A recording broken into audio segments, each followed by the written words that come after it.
Everyone. So I wanted to share with you some cosmic wisdom as we enter into this new year of 2022.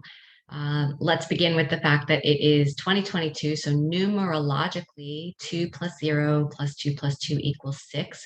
So we're in a 6 year. What does that mean? Kabbalistically, 6 is the central sephirah on the Eitz Chaim tree of life. And it's the place that is the balance point between heaven and earth.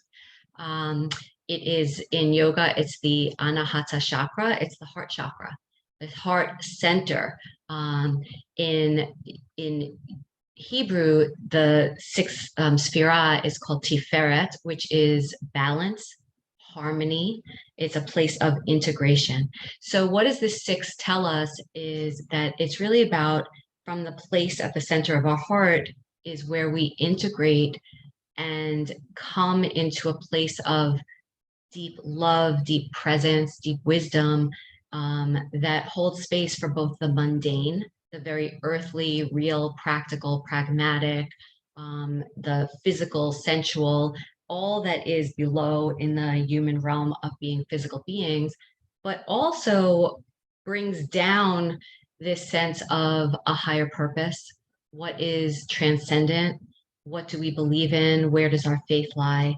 That there's something bigger and that we belong to and are part of some higher consciousness, and how we integrate that and really hold that both of those dualities at the same time and act from that place of heart-centeredness.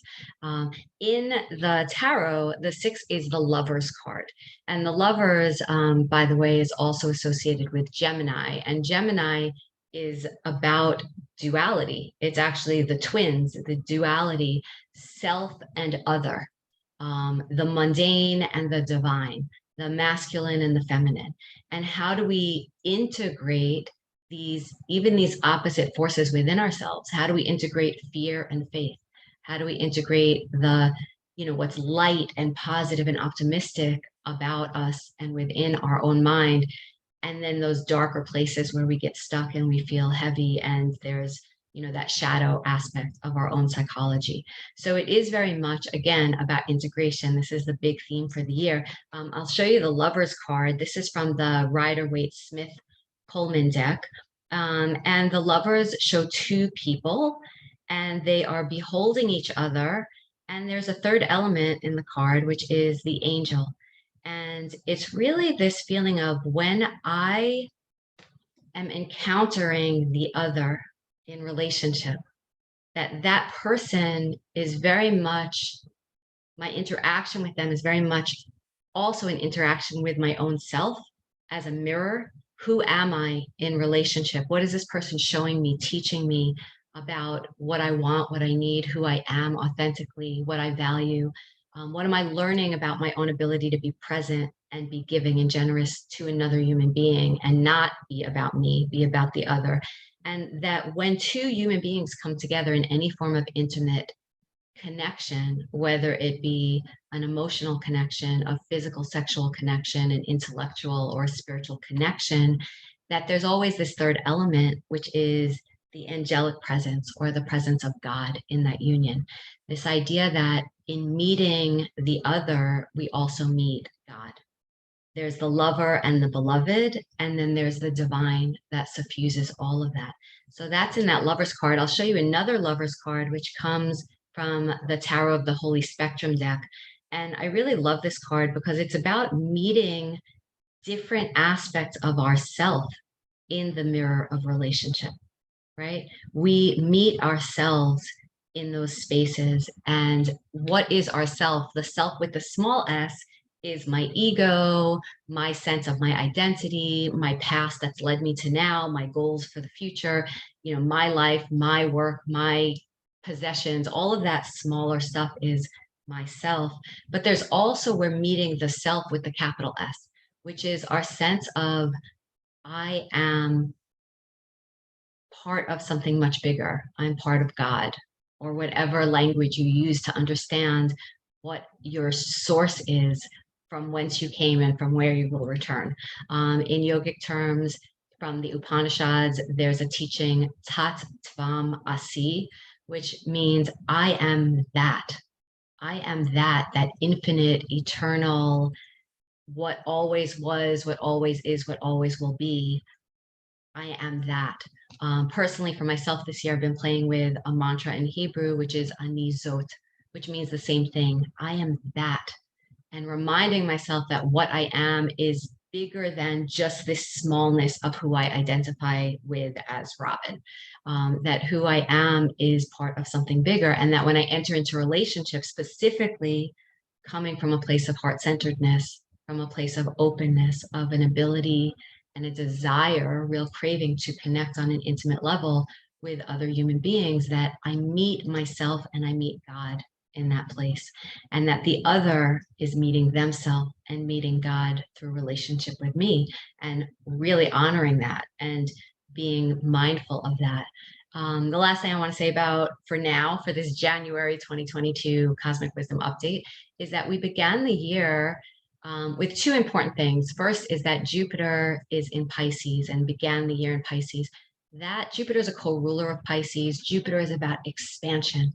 It is about faith and ideals and philosophy and beliefs and having a sense of higher purpose. And Pisces is this dreamy, watery place where we go into our own intuition, where we go deeper into practices like meditation, prayer, music, anything that brings us to a place of transcendence, where we're aware of and merging with, excuse me, something divine. So there is that element of, we want to be in this flow of life, cosmic life that is bigger than just our personal individual life. And we want to be able to dream bigger in that flow. And the other configuration we started with in 2022 is that Venus started the year in retrograde in Capricorn. Now, Venus is about what we love, what we value, and what we have affection for. You know, we truly feel drawn to this, from a place of the heart. It's also about our relationships. Venus is also about finances. And Capricorn is about taking things very seriously and wanting to succeed. So with retrogrades, a retrograde is an invitation to actually, instead of moving forward in action on something, it's actually about looking backwards, reflecting, reevaluating, reassessing. So this is a wonderful time to revisit past relationships. What did I learn about myself through that mirror of the other? What did I learn about God? What did I learn about my values? It's a chance to revisit our idea of success. What does it look like to be successfully in our career, in our finances? What do we take seriously? What is important to us? And really doing some work of looking back to understand and help inform where we are now, so that we can then know where we're going. Venus will station and turn direct again January 29th. And then she will be moving into Aquarius, where she will meet with Mars.